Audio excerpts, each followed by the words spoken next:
Bueno, buenas tardes a todos, a toda la comunidad universitaria y a todos los que nos están viendo a través del Facebook Live del Departamento de Sistemas, la UTN Regional Rosario.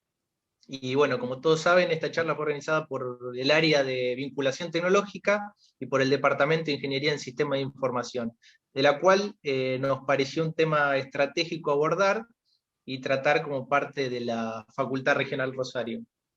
Y bueno, un poco para entrar en tema, la ciberdefensa y la ciberseguridad se han convertido en áreas claves de los estudios estratégicos.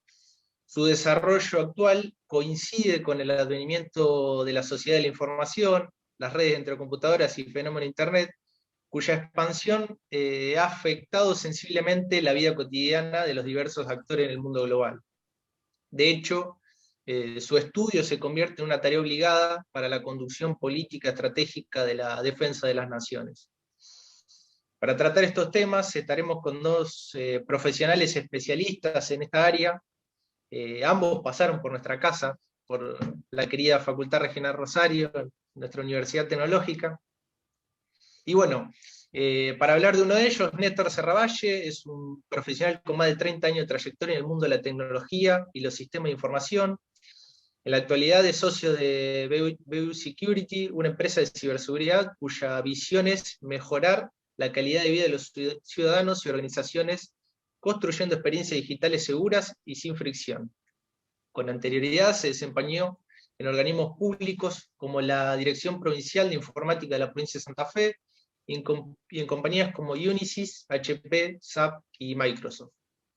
Y bueno, por el otro lado estaremos con Oscar Nis. Bueno, Oscar Nis es el actual subsecretario de Ciberdefensa de la Nación, como parte del Ministerio de Defensa.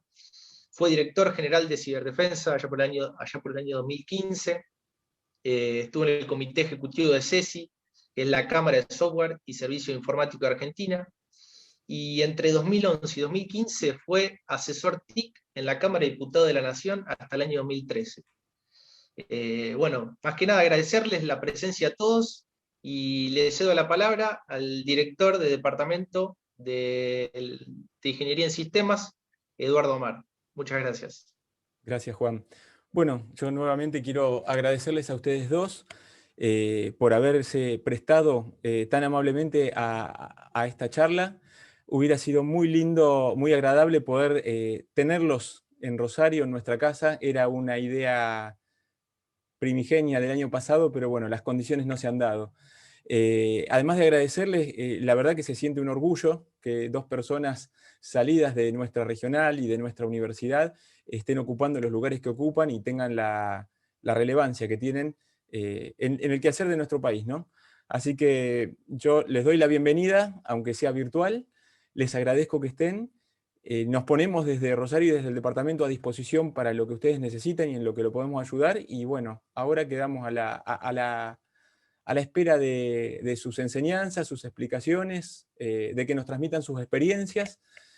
Y bueno, estamos ansiosos, ¿eh? Así que los dejo.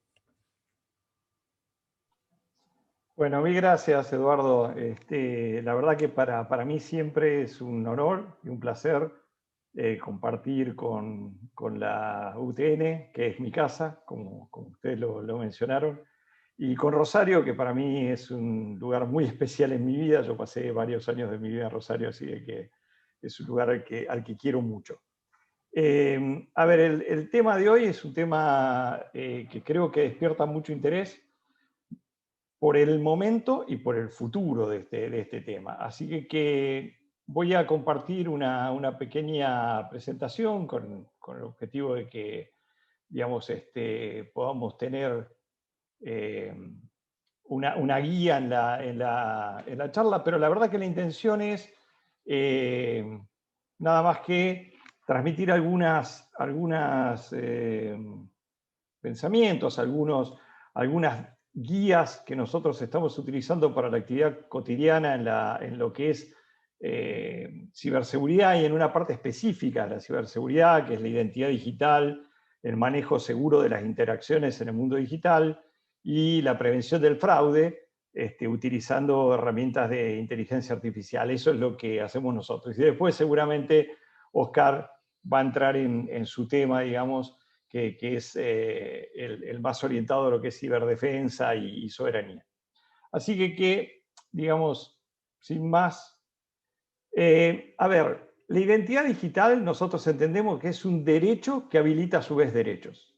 O sea, las personas que tienen hoy en día una identidad digital con las características que la identidad digital debe tener y que vamos a ver un poquito en esta breve exposición, pudieron acceder a un conjunto de derechos durante la pandemia, por ejemplo, y que sin ninguna duda, si esos derechos no son o no están al alcance de todos los ciudadanos o de todos los habitantes de nuestra patria, evidentemente hay una cuestión de diferencias de derechos. ¿Por qué? Porque si un chico pudo estudiar en forma remota y otro no, ahí hay, digamos, una desigualdad. Y si alguien se pudo atender con su médico en forma digital y otro no, hay también una diferencia. Y si uno pudo hacer trámites sin tener que arriesgarse a ir a lugares, a hacer colas y poner dedos en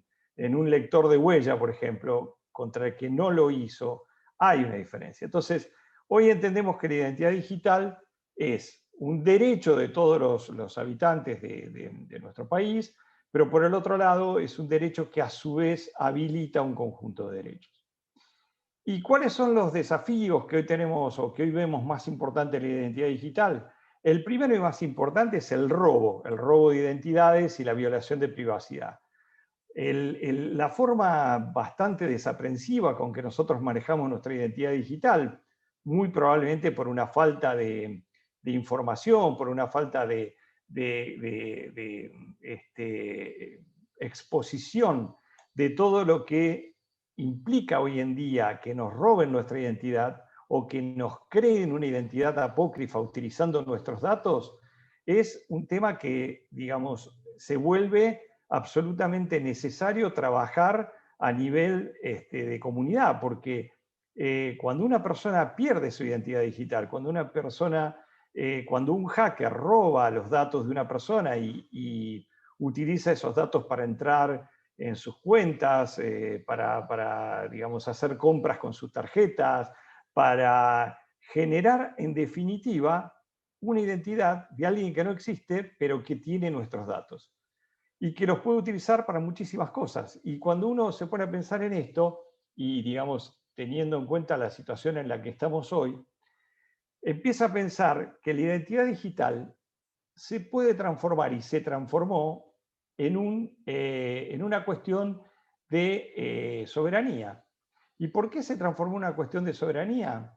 Y porque cuando los sitios o las aplicaciones toman nuestra data y las empiezan a utilizar, en realidad lo que están haciendo es pudiendo interferir con las políticas, con las decisiones de los gobiernos. Por eso tal vez se han empezado a escuchar algunas cosas que hace muy poco tiempo hubiesen sido absolutamente increíbles. O sea, por ejemplo, que en este momento Estados Unidos esté debatiéndose entre si prohíbe o no prohíbe las aplicaciones que vienen de China y China definitivamente censure todo lo que sean accesos a Internet de aquellas cuestiones que no le resultan interesantes que se diseminen en su población, lo que está diciendo es, bueno, ahí la creación de la identidad digital y el manejo de la identidad digital está diciendo, hay una brecha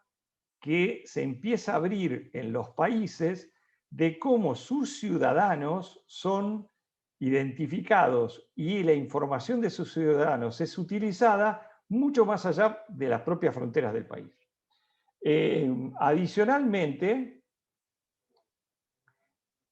hay una necesidad urgente de reforzar el derecho al acceso de la información y la privacidad de esa información. ¿Por qué? Y bueno, porque pueden ocurrir cosas como la que ocurrió con Facebook y Cambridge Analytica, donde directamente influenciaron sobre procesos electorales, o sea, sobre la opinión de la gente para tomar una decisión tan importante como la de elegir sus gobernantes. A ver, Esto que suena, digamos, alejado, les aseguro que no. Cada vez que ustedes abren una aplicación, cada vez que ustedes entran en un sitio que les pide utilizar su información, las cookies, y nosotros casi sin tomar conciencia de lo que estamos haciendo, decimos que sí, de alguna manera estamos abriendo a un mundo de posibilidades a aquellos que después pueden utilizar esa información. Ni hablemos si esto es del mundo delictivo. Y las hackers hoy ya no son muchachos metidos en un sótano viendo cómo demuestran que son súper inteligentes, sino que son organizaciones criminales que roban información para venderla y para obtener determinados beneficios. Y adicionalmente hoy esto se expandió y ya no es solo un problema económico, o sea, ya no es un problema solamente de que me pueden robar dinero de mi cuenta. Miren, hace muy poco tiempo atrás, los principales centros de salud de Londres fueron atacados y durante un día prácticamente no hubo información de los pacientes en esos centros de salud. Ahí los ciberatacantes lo que están diciendo es, miren que puedo hacer mucho daño, muchísimo daño, puedo dañar la vida de las personas. De hecho, ese día hubo fallecidos por ese evento, por no tener la información adecuada. O cuando se roba, cuando los atacantes se roban información sensible de los ciudadanos de una base de datos pública. Hace poco en Latinoamérica hubo un evento bastante grave que un país perdió absolutamente las bases de datos de sus ciudadanos, o sea, los atacantes expusieron los datos filiatorios y datos de tipo jubilatorio y otros de todos sus ciudadanos. Ese tipo de cosas cada vez van a pasar más. ¿Por qué? Porque los ciberatacantes están avisando lo que pueden hacer. ¿Y cómo nació esto? Y miren, en la pandemia un público ávido de interactuar en el mundo digital y sin el conocimiento y sin el entrenamiento necesario, lo que hizo es distribuyó sus datos de una forma tal que fueron susceptibles a ser robados. Cuando llega un mail que dice, por favor complete estos datos porque si no, no podrá utilizar su tarjeta de crédito, y le piden todos los datos de la tarjeta, el CBB y todos los datos confidenciales, y ustedes completan un formulario creyendo que si no, no van a poder usar más su tarjeta, no van a poder acceder más a su banco, en ese momento perdieron su capacidad de manejar en forma cierta sus sitios. Y algún atacante obtuvo esos datos para poder en el día de mañana hacer algún tipo de fraude. A ver, el problema es un problema global. ¿Por qué? Porque raramente un ciberatacante opera desde el mismo país donde ataca. O sea, el ataque que sufre una persona en Argentina probablemente provenga de sitios que están en Oriente o en Europa del Este, que a su vez pasa por servidores que están en 7 o 8 lugares distintos. Entonces, ¿cómo hago yo como país? ¿Cómo hago yo para, digamos, hacer una denuncia de esto? ¿Y quién actúa? ¿Cuáles son las jurisdicciones que van a poder ir a buscar a esos ciberatacantes? Es realmente un problema muy complejo, hasta tal punto que tanto el BID, la OEA, han empezado a trabajar para una coordinación, al menos en el continente, pero también la ONU tiene iniciativas al respecto, para empezar a entender cómo van a poder enfrentar globalmente este problema los estados, porque los estados en este momento realmente son débiles para enfrentar la complejidad de un delito que es absolutamente global. Pero adicionalmente los estados sí tienen que tomar determinadas acciones que les son propias. Por ejemplo, la defensa de la identidad digital ciudadana de sus ciudadanos. De hecho, en la Argentina tenemos un sistema que está operando con bastante éxito, donde tanto el ambiente público como el ambiente privado puede ir a consultar en el RENAPER sobre la validez o no de la identidad digital de una persona cuando una persona se está presentando en un proceso digital. Eso realmente es un avance. Como yo siempre digo, los argentinos nos gusta pensar que somos los peores, pero la verdad no somos ni los peores ni los mejores, pero estamos bastante bien en este sentido. O sea, el manejo de la identidad digital de los ciudadanos en Argentina está bastante bien trabajado. ¿Y cómo entendemos nosotros que, digamos, esto va a ir evolucionando o debería evolucionar para que siga así? Y acá hay varios elementos que son más técnicos, si ustedes los quieren, pero que componen lo que se podría entender como la identidad ciudadana y el manejo de los accesos. O sea, la sigla en inglés es Citizen Identity and Access Management, pero en definitiva lo que intenta esta estrategia de ciberseguridad es asegurarse que una persona es quien dice ser y que las acciones que intenta hacer en el mundo digital son las que puede hacer porque tiene los permisos para realizarlas. Para esto se necesita tener una buena base biométrica, porque la mayoría de la protección de las interacciones de las personas con los procesos digitales utilizaría o podría utilizar el elemento biométrico como un elemento fundamental para asegurarnos de que la persona es quien dice ser. Esto, digamos, cuando se habla de biometría hoy en día, se habla de un conjunto de herramientas. Hay biometría facial, hay biometría de voz, hay biometría del dígito pulgar, hay biometría de la palma de la mano. O sea, existe un conjunto de elementos que me ayuda a que en el momento que una persona se presenta para hacer un trámite, yo pueda pedirle una prueba de que es él a través de su biometría. Todas las actividades en el mundo digital se deben gestionar en base al riesgo que estas actividades tienen. O sea, yo no tengo que pedir por pedir elementos que me garanticen que una persona es quien dice ser, sino que lo tengo que pedir en base al riesgo de la actividad que está ejecutando. Por ejemplo, si una persona quiere dar fe de vida para poder cobrar su pensión, su retiro, su jubilación, es evidente que tengo que poner algo que me permita entender que esa persona es quien dice ser y está viva, porque eso es justamente la fe de vida. Y entonces tendré que diseñar alguna forma para que esta persona pueda hacer esta actividad sin tener que ir a un banco o a un local atestado de gente, poner sus dedos, o sea, tocar cosas que han sido utilizadas por cientos de personas, y hacer de esta manera la vida de los ciudadanos mucho más sencilla, pero seguir manteniendo la seguridad que esto necesita. La protección de la identidad, los datos de los ciudadanos deben estar resguardados de una forma absolutamente segura. O sea, tal vez eso sea un rol que el Estado no puede dejar, digamos. O sea, el Estado tiene que garantizar, así como garantiza la data del documento de identidad físico, tiene que garantizar la data de la identidad digital. En esto, otra vez, la Argentina está bastante avanzada. Y finalmente hay que tener sistemas de prevención del fraude lo suficientemente desarrollados como para que eviten justamente que el fraude se produzca, no que hagan un post-mortem de cuando el fraude ya pasó. Por ejemplo, nosotros hemos desarrollado una tecnología que cuando una persona ha perdido sus credenciales en un sitio apócrifo, esto que yo les decía, ustedes entran a una página que ven que es igual que la página del banco donde siempre operan, y ponen su usuario y password, pero resulta que en lugar de entrar en el banco, encuentran un mensaje que dice que en este momento el banco no opera. Bueno, en ese momento les robaron el usuario y password. ¿Y qué va a hacer el atacante? Inmediatamente va a entrar a tratar de entrar con ese usuario y password en el sitio real del banco para manejar sus cuentas, para hacer un desfalco. Nosotros hemos desarrollado una herramienta que cuando una persona pierde esas credenciales en un sitio de estos apócrifos, no pueda utilizarlos en el sitio real. Para eso, por supuesto, los bancos tienen que montar una infraestructura que les permite hacer esa detección. Como esta herramienta, hay muchísimas otras herramientas y hoy todas las herramientas deben ser utilizadas para evitar el fraude.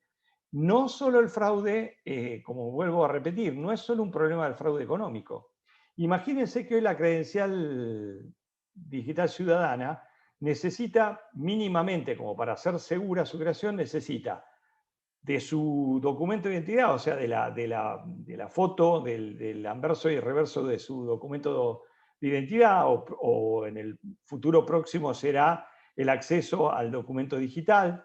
Necesita una serie de datos de ustedes, necesita una foto y necesita una prueba de vida, o sea, que hagan un gesto o que digan un conjunto de palabras, y finalmente necesita una autenticación que termine de cerrar este círculo, llegándoles a ustedes el ok de si realmente quieren dar de alta esa identidad digital. Ahora, toda esta data es sumamente sensible. Si alguien puede tergiversar este proceso y puede crear, por ejemplo, cambiando la foto del documento, luego podría cambiar con todos los datos reales, pero con una foto cambiada podría crear una identidad, luego podría utilizar esos datos, pero siendo, digamos, todas las transacciones que haga, siendo apócrifas porque las estaría haciendo otra persona. Este tipo de cosas tienen un elemento adicional, que es que, ¿para qué se está utilizando hoy en día esto? Piensen en esto. Hoy en día esto está funcionando, o sea, uno puede ir a algún lugar, que puede ser desde un shopping hasta un centro de salud, y, digamos, levantando un QR y utilizando su identidad digital, realizar determinadas actividades. Y si esa actividad, por ejemplo, es la vacunación, y si la persona cambia o si un atacante decide generar miles de identidades apócrifas que logren obtener vacunas y venda estas identidades apócrifas, bueno, esto que le estoy diciendo no es de ciencia ficción, esto pasó hace muy poquitito en Europa.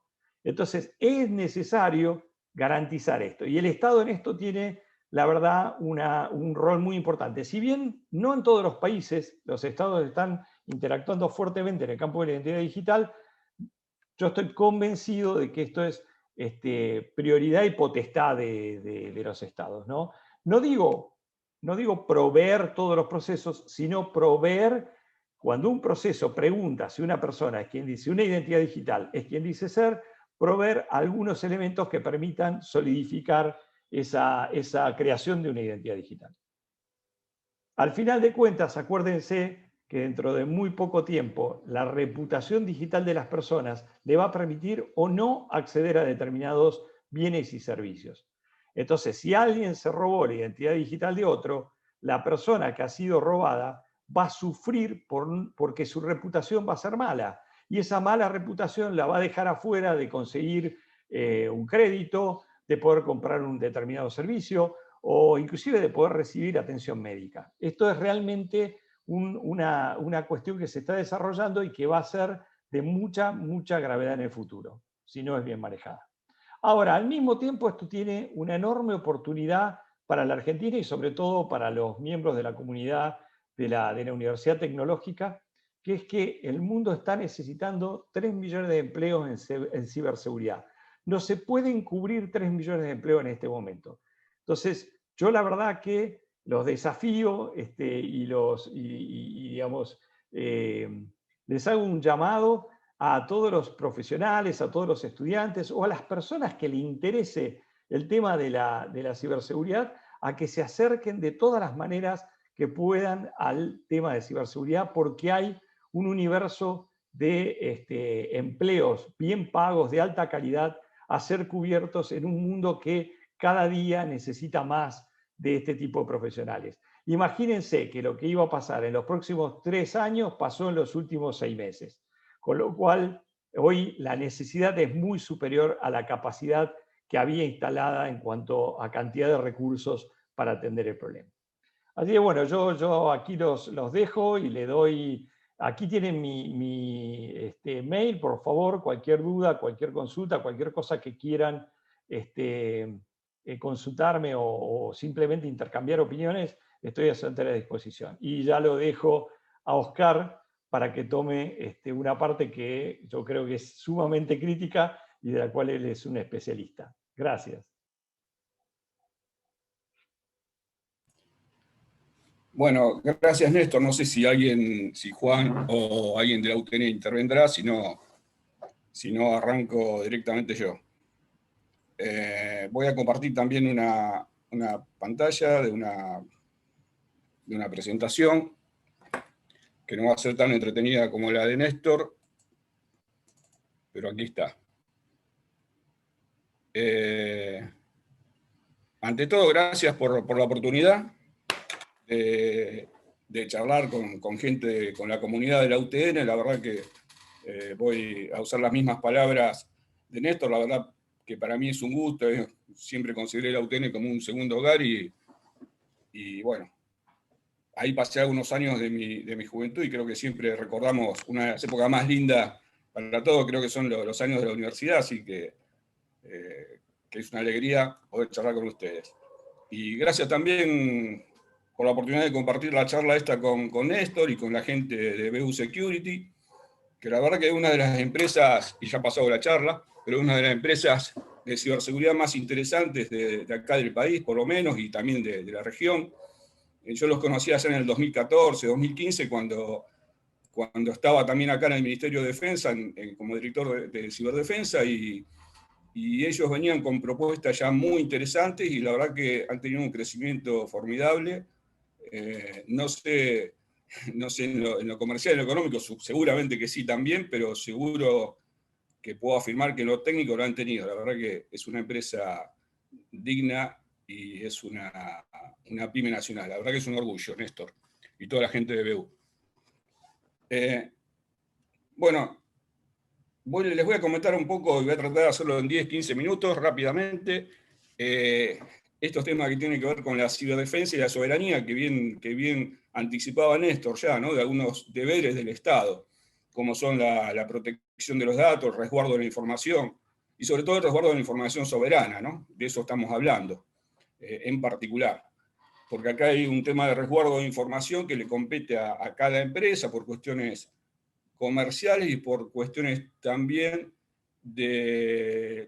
diría también de ciberseguridad y de responsabilidad en cuanto a brindar o a resguardar un ciberespacio seguro, ¿no? En cuanto a responsabilidad también les compete a cada una de las industrias y empresas privadas, porque en realidad al estar todos conectados a una misma red, es importante que los organismos privados también tengan elementos de ciberseguridad, ya que al estar todo conectado, si un agresor accede a una red, que esa red está conectada eventualmente al Estado, imagínense que también estaríamos en riesgo en el Estado. Entonces, la responsabilidad nos compete a todos, de tratar de resguardar el ciberespacio. Pero lo que son el resguardo de datos soberanos sí es una competencia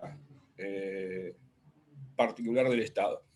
Entonces, bueno, yo un poquito quería charlar de temas de ciberdefensa y soberanía y darles una perspectiva, o tratar de darles una perspectiva geopolítica a esto.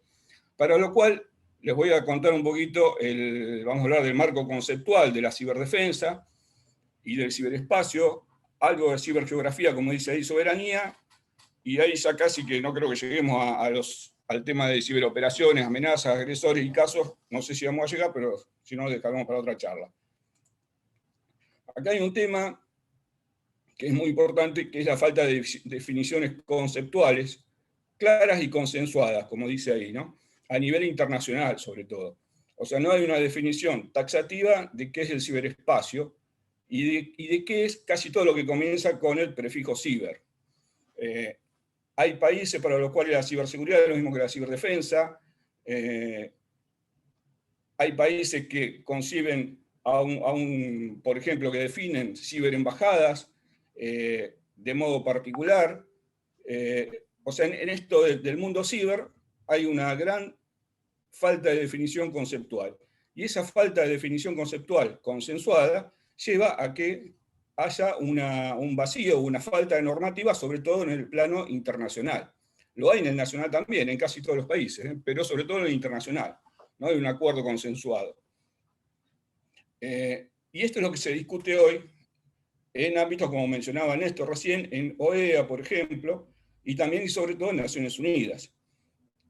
Hoy día hay un grupo de trabajo, hay dos grupos de trabajo en Naciones Unidas, por ejemplo, que discuten estos aspectos, y en esos dos grupos de trabajo, uno más pequeño y uno mucho más amplio, se discuten estos temas. Se discute qué es el ciberespacio, cuál es la obligación de los estados en cuanto al resguardo del ciberespacio, cuáles son las obligaciones de las organizaciones privadas en cuanto al resguardo del ciberespacio, etc. A partir de ahí, cuál es la responsabilidad que le cabe a un país cuando es usado como medio de ataque por otro estado o por un organismo, como decía Néstor, por un organismo, por una organización de hackers. O sea, todo eso está en discusión hoy día. Y sobre todo, el punto que está en discusión es el centro de todo lo que comprende el prefijo ciber, que es el ciberespacio. Ese es el principal punto que no está claramente definido. A partir de esa falta de definición conceptual del ciberespacio, es que aparecen todas las otras indefiniciones, dudas, etcétera, que ahora vamos a tratar de ir viendo rápidamente. Nosotros, en defensa, esto acuérdense que es defensa, y después voy a tratar de comentar rápidamente qué es ciberdefensa y qué es ciberseguridad, porque es distinto. Nosotros en defensa usamos una definición de ciberespacio que sale del manual de Tallinn. El manual de Tallinn, para el que no lo conoce, es un texto académico que se escribió en Tallinn. Tallinn es la capital de Estonia, Estonia fue el primer país ciberatacado. Ahí se juntó un grupo de expertos y escribieron este manual académico que no es vinculante, pero sí es referencial para los conflictos armados en el ciberespacio. Y hablo de conflictos armados y no de delito. Nosotros decimos que, en ese manual lo dice, nosotros lo tomamos, que el ciberespacio es el entorno formado por los componentes físicos y no físicos, caracterizado por el uso de computadoras y el espectro electromagnético para almacenar, modificar e intercambiar datos a través de redes informáticas. Esta definición es importante porque ¿de qué está hablando? Como dice ahí, como se ve ahí, componentes físicos y no físicos, domótica, software, hardware, etcétera, sistemas de mando y control para la conducción de aviones y también de industrias. Está hablando, dice que es para almacenar, la definición decía que era para almacenar, modificar e intercambiar datos, ¿dónde? En data center. Es un mapa de los data centers creo que del año pasado. Fíjense que la mayor cantidad de los data centers están en el norte, están en Estados Unidos. Los puntos rojos son los que más cantidad de data centers se concentran. Nosotros tenemos unos tantos menos. Entonces almacenamos, modificamos, intercambiando los datos en esos data centers y lo hacemos a través de redes informáticas, que en su gran mayoría, en más del 90%, son estos cables submarinos que están ahí abajo. Con esto lo que quiero decirles, seguramente que no los sorprendí, porque todos ustedes, la mayoría deben ser informáticos y conocen esto, pero con esto lo que quiero que debemos tomar conciencia, y función nuestra también es concientizar, de que el ciberespacio no es más que emplazamiento de infraestructura en distintos territorios. ¿Por qué? Porque estábamos hablando, desde el principio, hablábamos de computadoras, para simplificarlo, hablábamos de data centers, y hablamos de cables de fibra óptica. O sea, esos son elementos físicos apoyados en territorios, en general en territorios soberanos. A partir de ahí, hay una idea de una conformación de mapas del ciberespacio. Y acá donde empieza todo a mezclarse y a confundirse.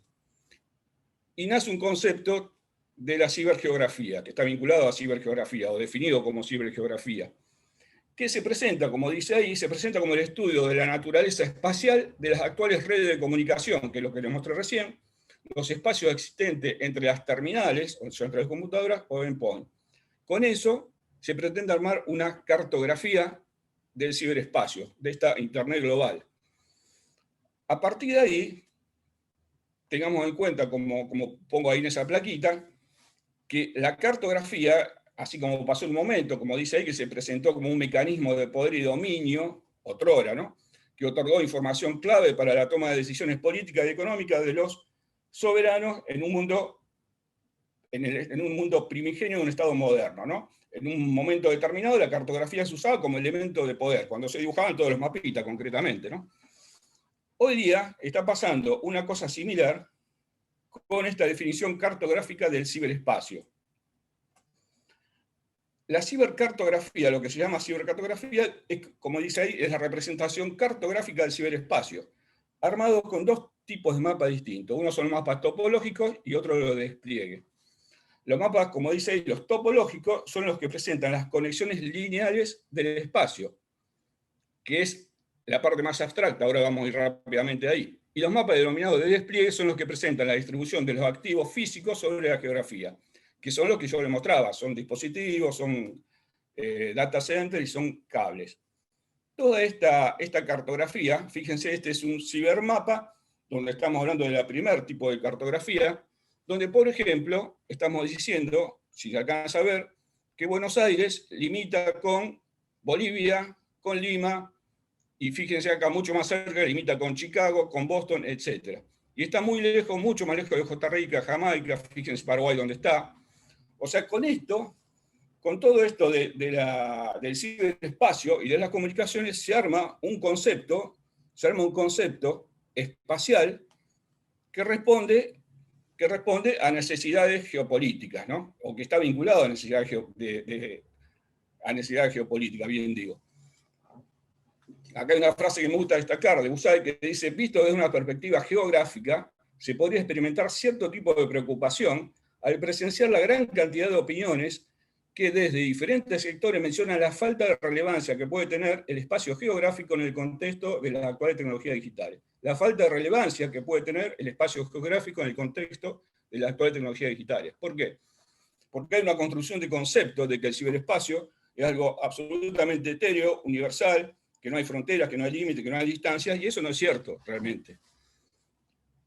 Porque, como dijimos al principio, hay dispositivos físicos apoyados en territorio soberano. Ahora, si yo creo el concepto de que esto es global, de que no hay límites físicos, entonces estoy utilizando este poder, esta cartografía universal y etérea y abstracta, pueden ser intereses comerciales o intereses geopolíticos, depende si lo que está haciendo uso de esto es un Estado o una multinacional, una gran empresa como Facebook y todas estas cosas, ¿no? Acá esta frase también me gusta rescatarla porque dice que este mundo, el del ciberespacio, presume de una cartografía, en este caso abstracta, que es lo que yo decía recién, y conceptual. Pero como toda la física procura a partir de sus representaciones la organización ulterior de la sociedad y la construcción de sentido ahora de no pertenencia. Y acá yo no quiero aburrirlos tanto, pero acá vamos a tratar de ir cerrando esto. ¿Qué pasa? Si yo creo un ciberespacio, construyo sentido en el aspecto de que no hay pertenencia, de que yo no pertenezco a una porción de ese ciberespacio porque es un mundo global, entonces de alguna manera esto está vinculado también al sentido de no pertenencia que tenían antes la cartografía. La cartografía antes definía que yo era un ciudadano de la Argentina, ahora como ciudadano del ciberespacio soy un ciudadano global. Y esto la verdad que es una gran fantasía, ¿no? Y es una gran fantasía porque la verdad que, como lo señala acá en esta otra frase, dice: hay que señalar que el ciberespacio se presenta altamente jerarquizado en la configuración de una red que solamente puede considerarse igualitaria en el relato. El ciberespacio solo es igualitario porque se tiene acceso, nada más. De ninguna manera por su propio funcionamiento y gestión. O sea, acá hay una concentración, como vimos al principio, de, por ejemplo, data center y cable de conectividad. En algunos países, por ejemplo, en Estados Unidos y en algunos países de Europa, hay una concentración enorme y son realmente los puntos de control del ciberespacio, de esto que llamamos ciberespacio. Entonces, lo que necesitamos entender, creo, los técnicos, fíjense esta frase que interesante. Tomo un trago de agua y léala.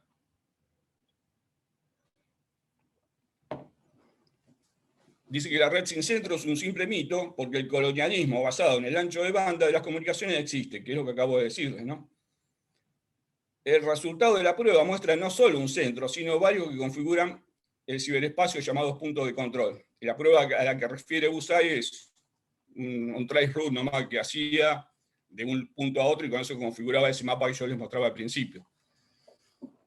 Pero ¿qué pasa? Nosotros, los técnicos, yo soy técnico también, tenemos cierta deformación a montarnos en la cresta de la ola y tratar de... Nos gusta la tecnología, obviamente, y queremos usar todo lo último de tecnología. Pero un problema que tenemos, por deformación profesional, creo que todos los técnicos lo tenemos, es querer, como decía yo, usar lo último sin medir las consecuencias. Nosotros desde el Estado, por ejemplo, tenemos la obligación de que cuando vamos a contratar un data center, no puede ser un data center que esté en Estados Unidos. Imagínense que yo he estado, como decía Néstor, que tendría que hacerme responsable de los datos y la seguridad de la información de los ciudadanos, que es un dato soberano. Imagínense que yo contrate un data center que está en la nube y resulta que esa nube está en un servidor puesto en, no sé, en Panamá. Imagínense qué soberanía puedo ejercer yo en un servidor que está en Panamá. Ninguna. Entonces, creo que los técnicos tenemos que tener la responsabilidad de que cuando obviamente que si estamos en el Estado es mucho más la responsabilidad, pero también cuando lo hacemos en el ámbito privado tenemos que tener la responsabilidad de pensar cómo estamos usando las cosas, cómo estamos usando la tecnología. Y tenemos que procurar de alguna manera, en el ámbito del Estado es obligación, pero en el ámbito privado debiéramos tratar también de hacerlo pensando en estos aspectos soberanos, en estos aspectos de control en el buen sentido me estoy refiriendo, de control de la tecnología. Porque en esto que se dio la pandemia, donde se empezó a afectar un poco la performance de Internet a nivel mundial, por suerte se superó rápidamente, donde también los barcos que tenían que salir a reparar estos cables submarinos no lo pudieron hacer durante unos meses, después empezaron a funcionar nuevamente. Imagínense que un escenario similar que se prolongue en el tiempo. Si se prolongase en el tiempo ese escenario de la pandemia, que incluso es parecido a un escenario de un conflicto bélico en sus consecuencias, imagínense que en países como los nuestros nos quedaríamos sin conectividad. Vieron que abajo, donde salen los cables de fibra óptica, en las toninas, hay 5 cables hoy que salen, imagínense que hay un problema con esa conexión, o que los dueños, los que manejan a Internet, como decíamos ahí, que son los puntos de control, nos empiezan a restringir los anchos de banda de conexión hacia sus estados, al menos. Imagínense, quedaríamos aislados. Rusia hizo un principio de desconexión hace un par de años atrás, una desconexión de Internet, para ver qué pasaba, un año que era atrás. No sé el resultado, no lo han difundido, pero suponemos que ha sido un resultado aceptable. Nosotros en Argentina, si hoy hacemos ese ensayo de desconectarnos de Internet, quedamos absolutamente desconectados del mundo. ¿A qué voy? Un técnico, por ejemplo, con una tontería nomás, que es contratar un servidor de DNS, de un servicio de nombre de dominio, en lugar de hacerlo en Estados Unidos, si lo hiciésemos acá, aunque paguemos un poquito más caro, estaríamos más seguros ante un escenario como el que yo les conté. Por ejemplo, ni que hablar un hosting de algo, lo pagaremos un poco más caro, pero vamos a estar más tranquilos. O sea, está bien, uno, y acá vamos un poco a lo de la Internet global, uno piensa quizás en lo individual y dice, bueno, yo conecto mi empresa, almaceno mis datos en Amazon, uso un DNS allá, porque es más barato, más rápido, todo bien. Las empresas individualmente quizás, o cualquiera, haga eso, pero realmente estamos haciendo un flaco favor a la Internet nacional y a la soberanía nacional, ¿cierto? Digo con todo esto, somos técnicos, pero también creo que tenemos que pensar un poco y tratar de construir entre todos un espacio, un ciberespacio que nosotros podamos usar con relativa soberanía. Yo ponía esta frase ahí que dice mantener este status quo del ciberespacio global, mundial y sin fronteras, es de interés de algunos estados y de algunos privados, como contaba antes, productores de servicios tecnológicos. Este mundo sin fronteras es un paraíso de interés geopolítico para algunos y económico para otros. Bueno, vamos a pasar un poquito más rápido esto. Desde el punto de vista de la defensa, esto que yo le conté es para contar un poco el marco de discusión hoy mundial sobre los distintos aspectos del ciberespacio. Para concluir con eso, digamos que el ciberespacio no es un espacio independiente de los otros ámbitos espaciales. Los otros ámbitos espaciales, ¿cuáles son? Desde el punto de vista de la defensa, el tierra, mar y aire. Y si queremos espacio, esas son las diferentes dimensiones de las que la defensa se ocupa. Nosotros decimos que el ciberespacio no es un espacio independiente de estos otros ámbitos y no es soberano por sí, sino que es una infraestructura sobre la que se ejerce soberanía. ¿Y cómo es el ejercicio de la soberanía en el ciberespacio? A partir de dos ejes, digamos. Uno es la construcción de conceptos y marco legal. Necesitamos, para tener soberanía en nuestro ciberespacio, necesitamos un marco legal apropiado, cosa que venimos muy, muy atrás, no solamente Argentina, la mayoría de los países latinoamericanos.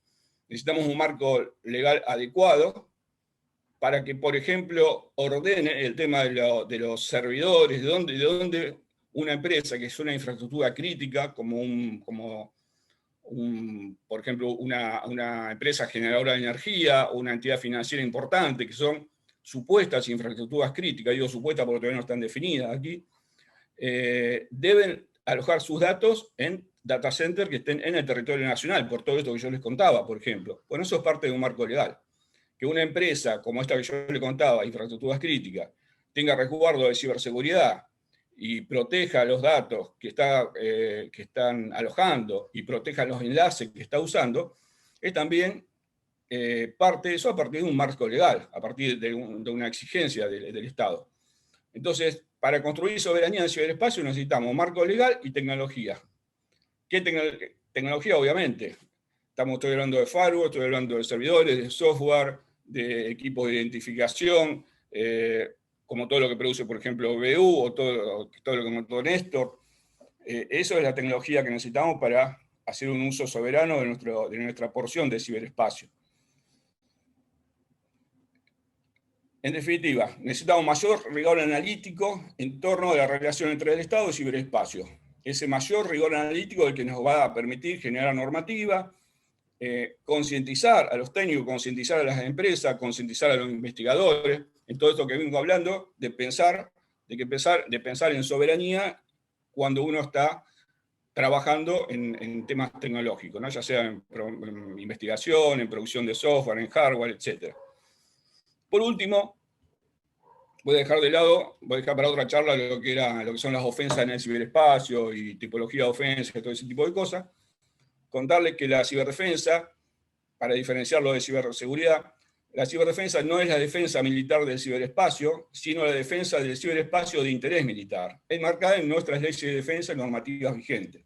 Acá en Argentina, y con esto voy cerrando, los aspectos cibernéticos del Estado están concentrados más que nada en jefatura de gabinete, que se encarga de temas de ciberseguridad, son la autoridad de aplicación en ciberseguridad, todo esto que yo decía de reglamentar, de normar, aspectos de resguardo de datos, todas esas cosas, eso está en jefatura de gabinete, tema de ciberdelito que está en el Ministerio de Seguridad, y los aspectos de ciberdefensa, los aspectos militares de la defensa, que están en el lado del Ministerio de Defensa. Esos son los tres organismos que más se ocupan de los aspectos cibernéticos.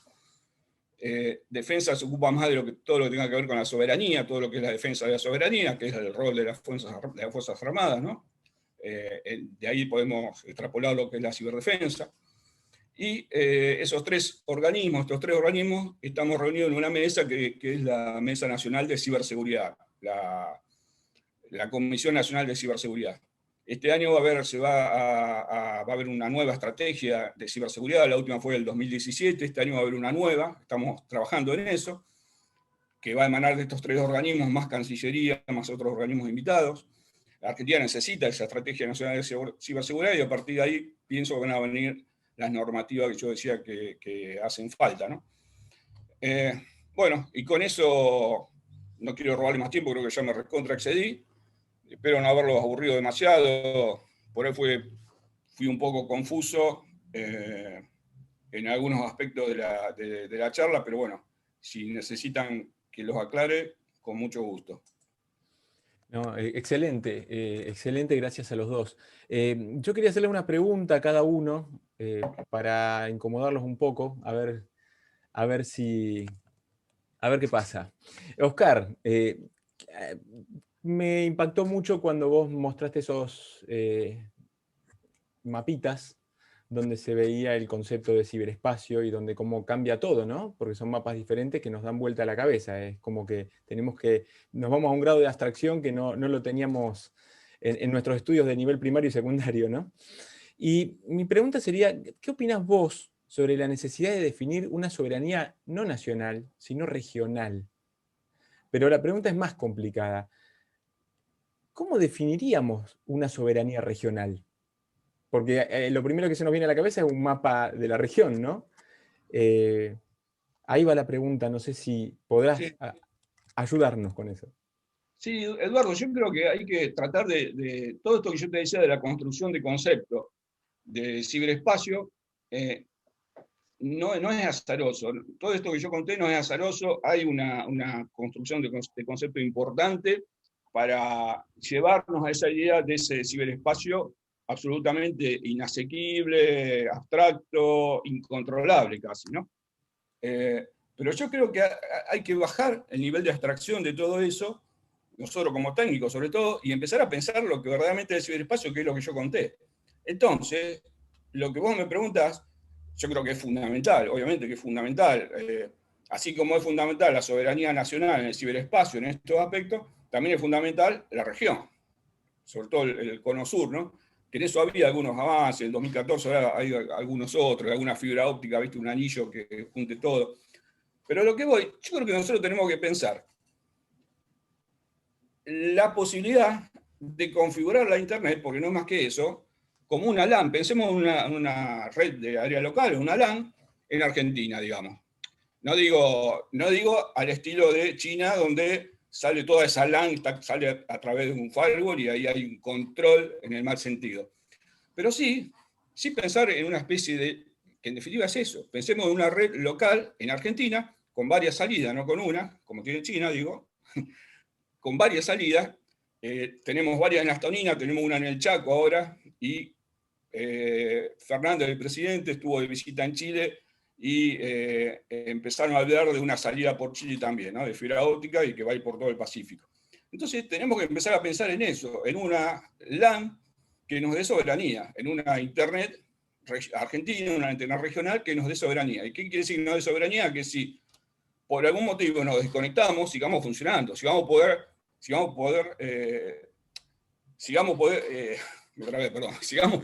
usando, sigamos teniendo la capacidad de uso. Perdón, pero anoche dormí re poco, vine de viaje, dormí 2 horas. Sí, seguir funcionando, ¿no? No quedar ahí. Empezamos a trabar con las palabras, pero que si algo así ocurre, nosotros seamos capaces de seguir funcionando.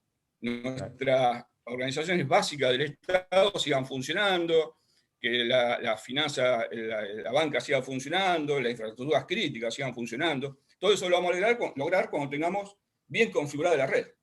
Por esto que yo decía, ese mapa que yo mostré, y acá y termino con esto, así no robo todo, y Néstor también puede hacer sus comentarios. Ese mapa que yo comenté, de que Argentina limita con Nueva York en el ciberespacio y no con Paraguay, por ejemplo, ese mapa es muy fácil de cambiar su configuración. No es como el mapa geográfico donde los límites son los límites y yo voy a limitar, mis vecinos van a ser siempre mis vecinos, yo nunca voy a ser vecino de Nueva York, salvo que Argentina conquiste todo hasta allá arriba, ¿no? Pero si no, nunca vamos a tener esa frontera. Pero la frontera digital es fácilmente cambiable. Fácilmente, digo. Es voluntad política, es lo que yo decía, normativa política, normativa legal, y tecnología. Normativa legal y tecnología, y concientización. Con esos 3 elementos podemos empezar a pensar en una Internet que sea, en donde seamos autosuficientes, digamos, en un ciberespacio que nosotros podamos controlar en el sentido de que siempre funcione, ¿no? Pero es realizable y es necesario, creo, ese ciberespacio nacional y regional, sin duda. Néstor, y bueno, vos que estás en lo que tiene que ver el desarrollo de tecnología, ¿no es cierto?, de alguna manera, ¿qué opinas vos sobre el tema de la brecha que por ahí creo que hay en lo que es desarrollo tecnológico, por ahí no comparándonos con nuestros cercanos, sino con los que realmente desde hace muchos años son los que arman los equipos, los que definen los equipos, me refiero a equipos de hardware, porque en cuanto a software creo que a lo mejor la brecha no es tan grande, pero sí a nivel de hardware, porque cuando por ahí Oscar habla de tener un firewall, de tener un switch, de tener un servidor, sabemos que es difícil tener que cuidar nuestra soberanía porque esos mismos equipos no los producimos nosotros, ¿no? ¿Cómo vos ves esa dificultad que tenemos y cómo podemos avanzar en eso? Ya, a ver, vos lo definiste bien desde el punto de vista de que la brecha se da en hardware. En software definitivamente no hay brecha. Nosotros tenemos acceso a las mismas herramientas y a la misma documentación y a la misma información que tiene acceso un profesional en cualquier lugar del mundo. De hecho, digamos, lo que te estoy diciendo se avala en un hecho fáctico que a mí me tiene muy preocupado porque además creo que es una mala práctica, pero que es lo que están haciendo algunas compañías de contratar en forma irregular recursos en la Argentina, pagándoles en el exterior y que la persona se vuelva casi un no sé, un delincuente en su propio país o en el lugar donde vive, pero eso te está diciendo que los recursos humanos, la parte, si querés, de los empleos, de la gente empleable en el área de tecnología, es tan potable en Argentina como en cualquier lugar del mundo, y el nivel de educación promedio de la Argentina es bueno, y el nivel de conocimiento de idiomas también es bueno, con lo cual, digamos, hay un acceso, te diría, casi que se puede estar al mismo nivel de lo que está pasando en el mundo. Ahora, al nivel de hardware estoy totalmente de acuerdo contigo, hay un tema. Si bien también es cierto que hoy en día hay varios proveedores de hardware y hay varios proveedores de hardware que compiten en el espacio global de la producción de hardware. Entonces yo creo que hay que ser inteligente de cómo configurar esa situación para que, digamos, podamos obtener los componentes que necesitamos. A ver, nosotros no necesitamos el firewall terminado, necesitamos los componentes para construir, y no todos tampoco, hay componentes que los podríamos construir nosotros. Entonces, la verdad, ese es un tema más de definición de industria. La industria del hardware en Argentina, hablando del hardware de tecnología informática en Argentina, ha sufrido vaivenes, ha ido y ha venido, pero, digamos, no creo, sinceramente, no creo que ese sea un problema, digamos, en los términos que los planteó Oscar. Sí, lo que plantea Oscar tiene una cantidad digamos, de aristas que hay que discutir urgente, pero yo creo que la Argentina podría conseguir el hardware que necesita simplemente manteniendo un muy buen sistema de relaciones con el mundo más multilateral. Obviamente, si vos, por ejemplo, un problema, yo voy a poner un problema que es un problema que viene y que va a ser toda una discusión. ¿Qué va a pasar con la red de 5G en la Argentina? Y 5G es tan importante que entre Estados Unidos y China se están matando para ver quién pone sus equipos en cada uno de los países. ¿Es solamente un problema comercial o tiene más que ver con lo que dijo Oscar hace un ratito? O sea, creo que tiene de las dos aristas. Tiene la arista económica, la arista comercial, pero también tiene una arista geopolítica. Entonces, habrá que ver cómo somos capaces de mantener cierto equilibrio en ese mundo que es muy complejo. ¿Qué es lo mismo que nos pasa en salud? Es lo mismo que nos pasa en educación, es lo mismo que nos pasa en sistemas de defensa, que ahí Oscar sabe mucho más que yo, pero ¿qué flotas de aviones tenemos? ¿Qué flota de barcos tenemos? ¿Qué equipamiento hay dentro de esos barcos y esos aviones? Entonces, es ese mismo tipo de problema. ¿Cómo logro mantener cierta capacidad de moverme en un mundo que, bueno, tiene ofertas que están disponibles y que uno debería poder absorber e intercambiar en determinados momentos? En el nivel de software no hay diferencia. Bárbaro, gracias. Juan, ¿tenías alguna pregunta vos? Ahí está. Perfecto, digo, ahora les envío y les comento, digo, perdón, algunas de las preguntas que hicieron en el chat de Facebook. Y bueno, antes que nada, también agradecer la tremenda exposición que hicieron ambos. Y bueno, Marcelo pregunta, hablando de lo que dijo Néstor, de los 3 millones de empleos en ciberseguridad que está necesitando el mundo, y consulta, quisiera hacer una pregunta, dado que escuché que hay un potencial de 3 millones de puestos de trabajo. La primera pregunta es, ¿cómo se crea un puesto de trabajo a nivel ciberseguridad? ¿Y en qué sentido sería, qué perfil tengo que tener para poder acceder a un puesto de trabajo en ciberseguridad de esos 3 millones?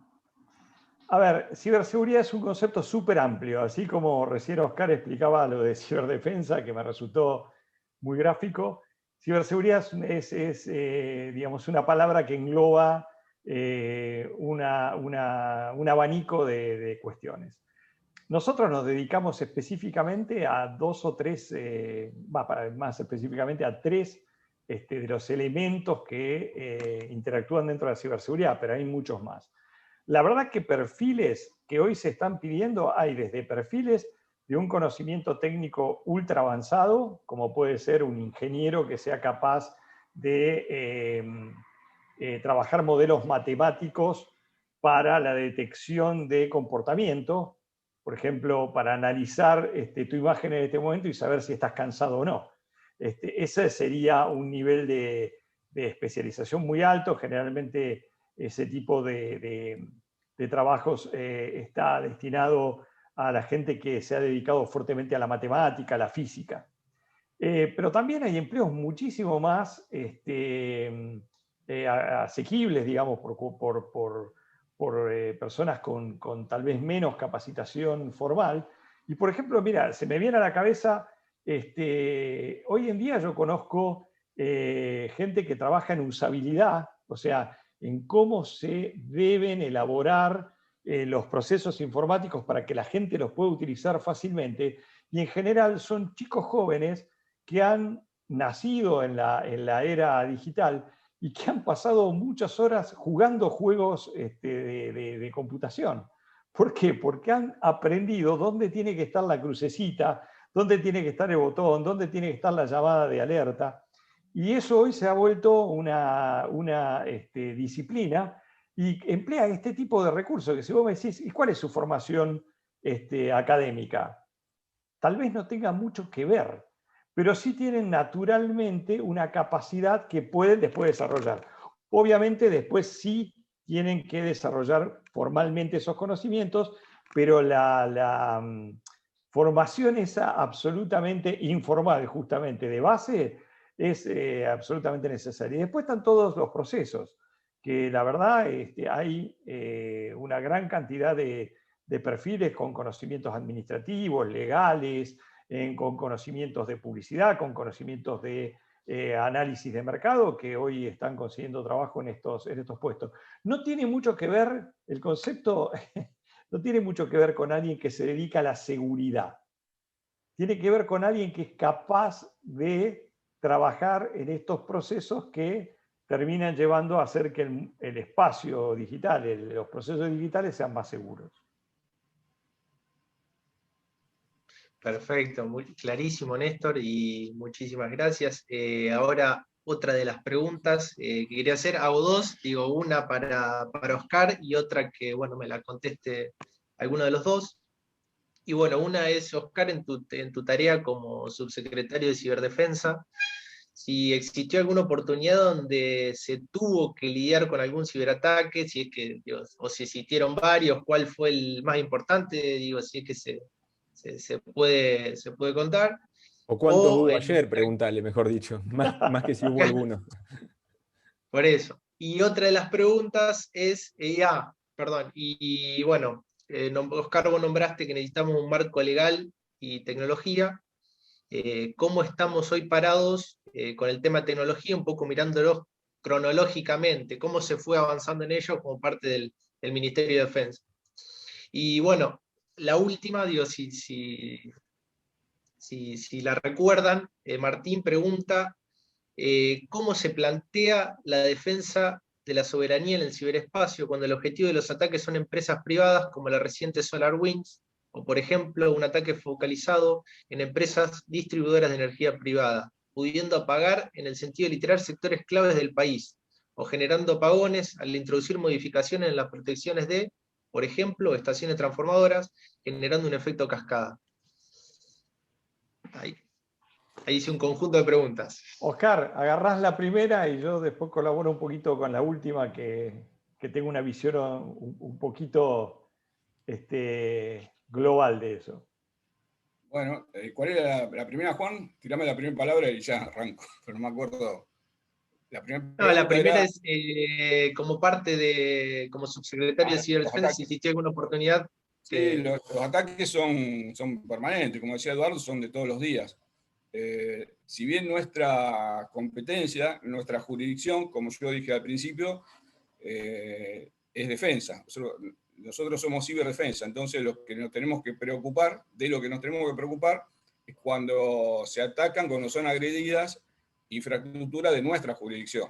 El Ministerio de Defensa tiene una cantidad de organismos descentralizados, por ejemplo, el Servicio Meteorológico, por ejemplo, el Servicio Geográfico, el Servicio Geográfico, obviamente todo el equipamiento de las Fuerzas Armadas, algunos están digitalizados con equipamiento moderno y otros no, que no hace falta casi ciberdefendernos, pero todo lo que afecta a nuestra jurisdicción, por ejemplo, hasta la obra social de las Fuerzas Armadas, todo lo que afecta a nuestra jurisdicción, nosotros tenemos que estar trabajando sobre eso. Nosotros lo que hacemos acá es monitorear casi o muchas de las redes de toda nuestra jurisdicción, de las redes de nuestra jurisdicción. Lo que también colaboramos con algunos organismos, por ejemplo, con un ataque que lo puedo decir porque fue público, fue el a la Dirección Nacional de Migraciones hace 3 meses atrás, creo. Con ellos colaboramos y seguimos colaborando. Cuando otro organismo que está fuera de la jurisdicción nos pide colaboración, los asistimos. Pero bueno, ahí donde está el tema que yo decía que falta normativa todavía. Acá en Argentina todavía no tenemos definidas cuáles son las infraestructuras críticas.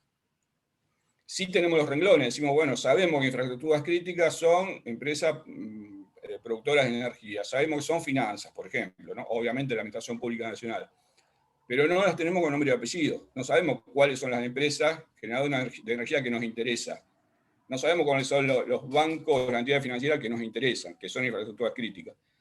Cuando las tengamos, yo creo, y esto es opinión personal, yo creo que sí es competencia, debiera ser competencia de defensa, atender a esas infraestructuras críticas en el sentido de resguardarlas de los ataques del ciberespacio. Yo creo que eso debiera ser competencia de defensa. Pero bueno, eso falta, no hay normativa al respecto. Entonces colaboramos cuando un organismo nos pide ayuda. Ahí yo quería agregar un punto que Oscar mencionó y que me parece que es angular en esta discusión.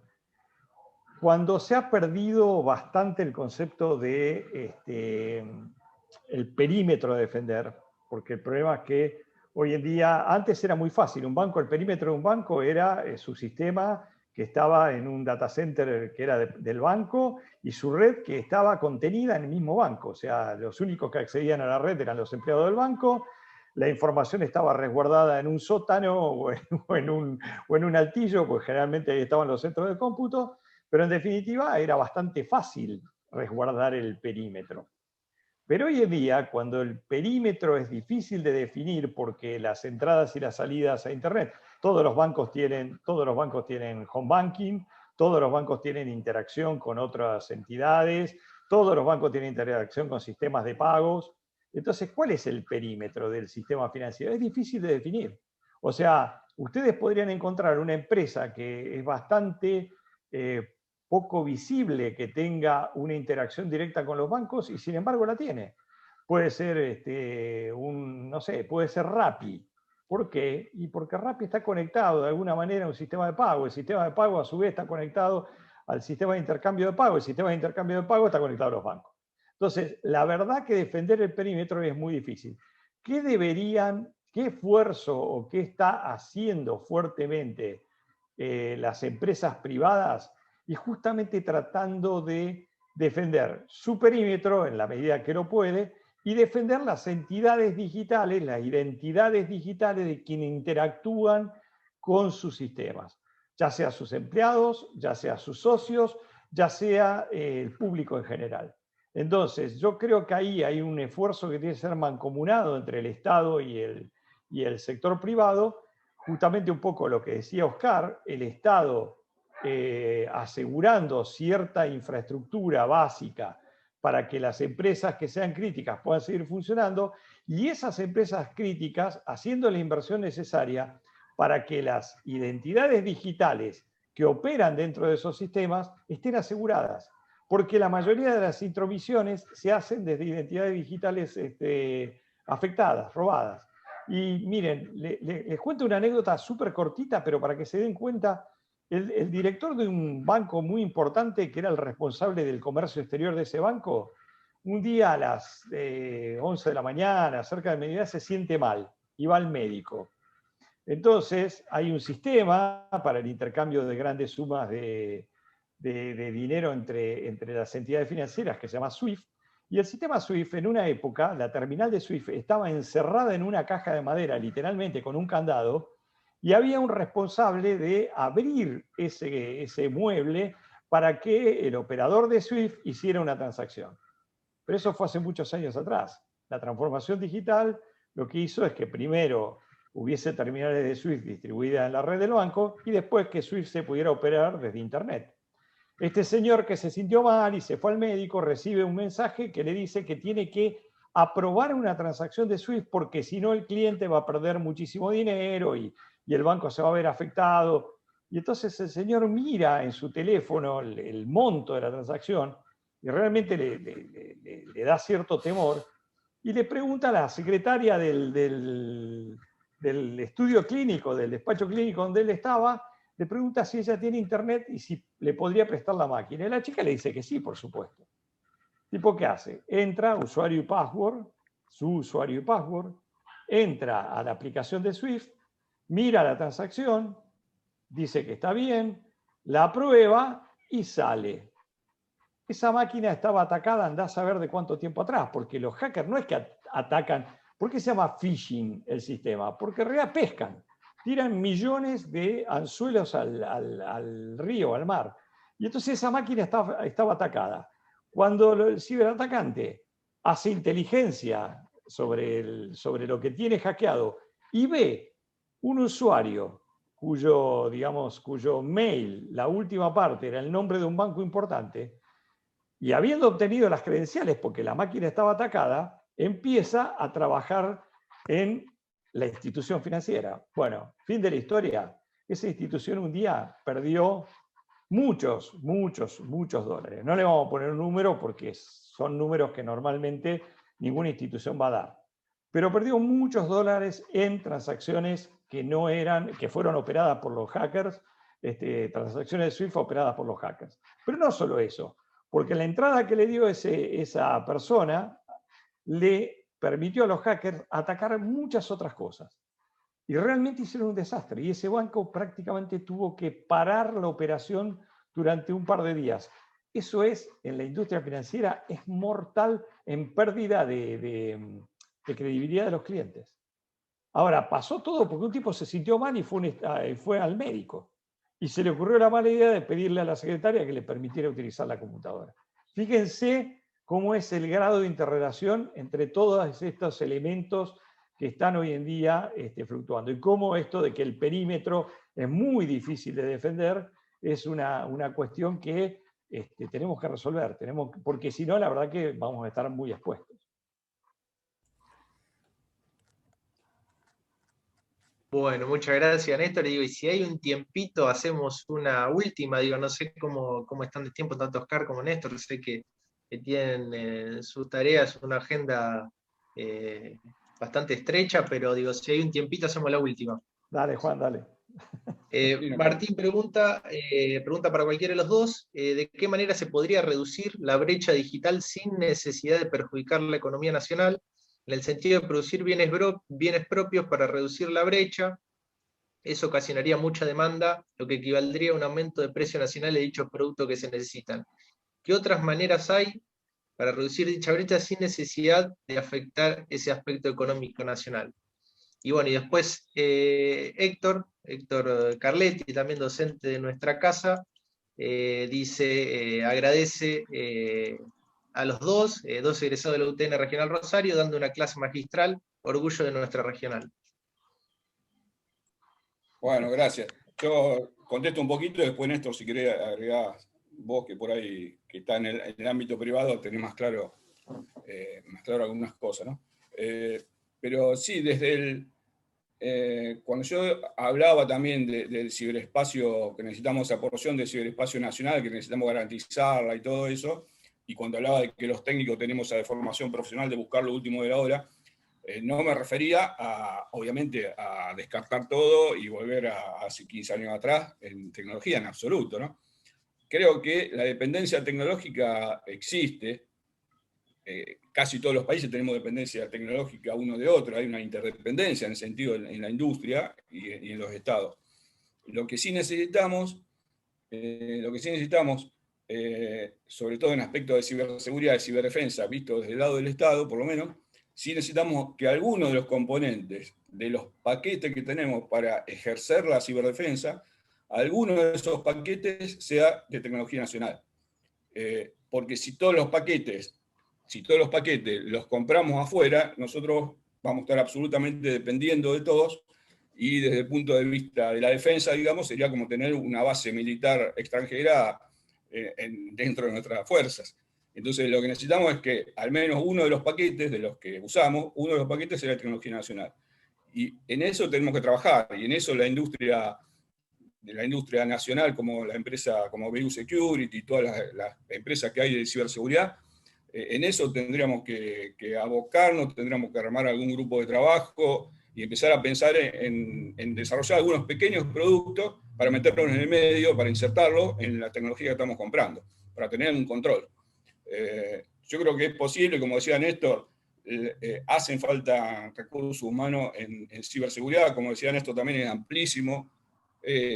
La ciberseguridad es una rama que se abrió en 200, en miles de ramas, a lo mejor, hay un montón de aspectos de la ciberseguridad, desde el desarrollo de aplicaciones seguras hasta analistas de eventos de seguridad. Eventos, digo, son lo que sucede dentro de las redes, ¿no? Analizar esos eventos, hay un montón de especialidades. Y hacen falta técnicos en seguridad informática, en ciberseguridad, en seguridad de la información también, porque el tema de, como decía Néstor, de la frontera, ¿verdad? La frontera ya no existe, o sea, la mayoría de los ataques, el 90% de los ataques se producen a partir de la capa 8, de la capa humana. Es el principal vector de ataque, o sea, la mayoría de los ransomware, que son los ataques que más se usan hoy día, entran a través de una persona que le hizo un clic a un mail que estaba infectado. Entonces, seguridad de la información también es otro aspecto que podríamos meter dentro de la ciberseguridad, que también exige de profesionales y seguridad de información se abre a la vez en un montón de ramas, ¿no? Entonces, bueno, hay un montón de aspectos de la ciberseguridad para trabajar y necesitamos desarrollar productos nacionales de ciberseguridad. Se puede hacer, como decía Néstor, hoy la capacidad humana que tenemos, la capacidad de la formación de nuestros recursos humanos es muy importante. Tenemos accesibilidad a cualquier curso que haya, a cualquier bibliografía, así que es nomás decisión y apoyo, creo, también del Estado en cuanto a incentivar a la producción de tecnología nacional. Yo ahí, digamos, gracias, Oscar, yo agregaría, la verdad, siempre hubo como ¿no? como un Boca River entre hacer hardware y hacer software, y yo creo que no, la verdad me parece que es algo que no tiene ningún sentido, porque hardware y software muchas veces están vinculados y muchas veces no. Entonces lo que hay que entender es dónde somos competitivos para poner el esfuerzo, porque eso nos va a habilitar al resto. Yo siempre digo lo mismo, no es que tengamos que hacer una cosa o la otra. Tenemos que ver cuál es el camino que tenemos que tomar para poder ir generando los espacios para poder ganar más lugar. Hoy en día, claramente, en el rango del software, la Argentina podría estar exportando 10 veces lo que exporta. Es una cuestión de decisión política, empresaria y social. Nosotros deberíamos estar enseñando mucha más matemática a los chicos. Deberíamos estar teniendo una educación que tuviera mucha más vinculación con las tecnologías. Deberíamos estar incentivando a que el espíritu nacional que tiene, el espíritu natural que tienen las generaciones más jóvenes esté vinculado también a un espíritu de emprender y de ponerle su cabeza, su capacidad a generar este tipo de nuevos emprendimientos. Miren, hay un estudio que está, digamos, avalado, diría, por la gente más seria que conoce del tema recursos humanos en Latinoamérica, por lo menos, y la verdad es que la Argentina está en un buen lugar para hacer esto. Ahora, hay que tomar las decisiones correctas, hay que tomarlas en tiempo, hay que darles un incentivo a todas las personas que hoy tenemos capacitadas, que tenemos con capacidad de compartir su conocimiento y dejar de ser un lobo solitario que gana en dólares y le pagan no sé, en Suiza, y vive en la Argentina como un paria porque ni siquiera puede sacar un crédito porque no tiene ingresos en la Argentina. Tenemos que sacar a esa persona de ese lugar y ponerla a entrenar a un grupo de tipos, a un grupo de personas, a un grupo de gente, a un grupo de mujeres y hombres de la Argentina que sean capaces de multiplicar ese conocimiento. Y él podrá ser el que lidere eso y podrá ser el empresario del futuro. Ahora, todo eso es un esfuerzo que tenemos que acordar como sociedad. Si queremos de verdad aprovechar la oportunidad que hay, como sociedad tenemos que llegar a ciertos acuerdos básicos. Y esos acuerdos básicos nos pueden llegar a cambiar hasta, digamos, la distribución demográfica de la Argentina. Porque una buena noticia es que esa gente no tiene que trabajar en Buenos Aires, no tiene que trabajar en Rosario, no tiene que trabajar en Córdoba, puede trabajar en un pueblito de 150 habitantes. Ahora, ¿qué pasa? Cuando esa persona llega al pueblito de 150 habitantes, naturalmente genera un polo de conversión. ¿O cómo hacemos para que eso funcione? Y ahí está, me parece, donde deberíamos estar poniendo el esfuerzo, no tanto en si fabricamos PCs o celulares, que también puede ser, yo no digo que no, pero hay una oportunidad muy grande que la verdad podemos tomarla o podemos dejarla pasar. Bárbaro. Bueno, Oscar, Néstor, yo les vuelvo a agradecer, esta vez en nombre, bueno, del área de vinculación tecnológica de nuestra regional y del departamento de sistemas de nuestra regional, la predisposición y la buena onda con la que se prestaron a esta charla, y también la manera llana y simple, ¿no?, de comentar y de dialogar, una manera muy accesible, creo, que a todos, y con algunas cosas que nos quedan para pensar y para aprender. Así que creo que los liberamos, le damos un poco de aire para que puedan descansar un poco, y les recontra agradecemos que nos hayan dedicado este tiempo a nosotros. Mil gracias a la UTN, mil gracias a ustedes, al Departamento de Sistema, Extensión, y mil gracias también a Oscar. Siempre es un placer, digamos, nos conocemos de que éramos estudiantes de la UTN, así que ha pasado un tiempo, pero siempre es un gran placer y es muy interesante, digamos, escuchar directamente de él lo que estamos haciendo en ese terreno de la ciberdefensa, ¿no? Gracias. Bueno, gracias Néstor, y también para mí es un placer compartir con todos ustedes, y la verdad que difundir lo que está haciendo el Estado en materia de ciberseguridad, ciberdefensa, es importante y es un gusto hacerlo y es un deber hacerlo además. Así que bueno, gracias, y gracias a todos los que están escuchando del otro lado. Buenas tardes a todos, gracias. Muchas gracias.